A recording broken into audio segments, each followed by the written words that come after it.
Notez bien, ce vendredi sera la journée nationale, mondiale même, sans tabac. Et justement, la mairie de Paris a décidé d'étendre son dispositif de parcs et jardins sans tabac.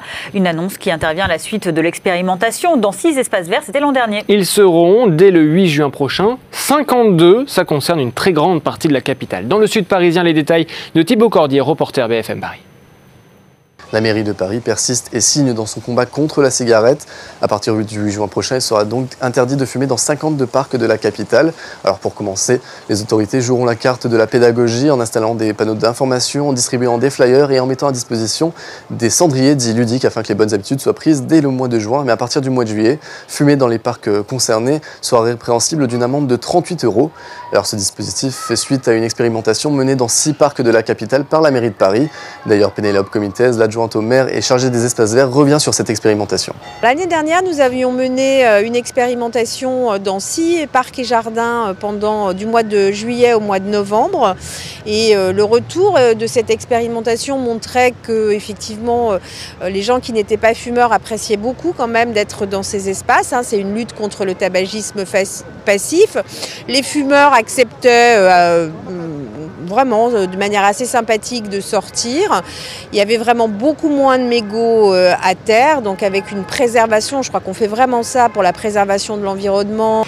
Et puis aussi, peut-être que les Parisiens prennent conscience qu'ils ne doivent plus jeter leurs mégots. Ceux qui fument ne doivent vraiment plus jeter leurs mégots sur la voie publique, que ce soit dans l'espace public et dans les parcs et jardins. La mairie de Paris ajoute que ce dispositif n'est pas là pour pénaliser les fumeurs, mais pour réduire le nombre de mégots jetés par terre. Enfin, il faut ajouter que presque tous les arrondissements de Paris seront concernés, sauf le 1er et le 7e arrondissement.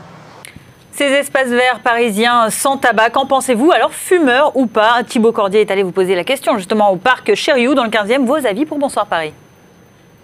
Je ne fume pas, donc ça me gênerait s'il y avait quelqu'un à côté de moi qui fume, ça c'est sûr. Maintenant, il faut laisser la place aussi aux autres, donc je ne suis pas fanatique. Je pense que c'est bien pour les enfants, on va dire, pour les gens qui sont à côté. Après moi j'ai été fumeur, donc c'est quand même aussi agréable de pouvoir fumer dans un endroit qu'on veut. Enfin, je vais partager. Je trouve que c'est une bonne chose quand même. Parce que généralement dans les parcs, il y a beaucoup d'enfants et tout, donc je pense que c'est une bonne chose. Ouais. Et après, bon, ça influe un peu sur la liberté de chacun, à savoir allumer une clope quand on veut et tout ça, quoi. Donc 50-50. Dans le reste de l'actualité dans notre région, on vous parle de ces zones blanches dans certains quartiers de Saint-Denis.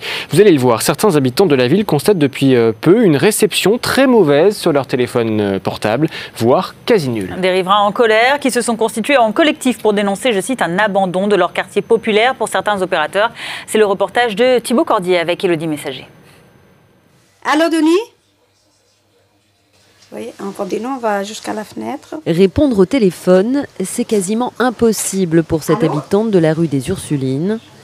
Depuis 2 mois, son portable est presque inutilisable. SMS, appels, conversations brouillées, plus rien ne fonctionne. Rien, ça coupe. Même constat chez ses voisins. Moi, je suis sur la 2G. Ça fait 2 heures que j'essaie d'envoyer un message avec une photo. Ça ne part pas.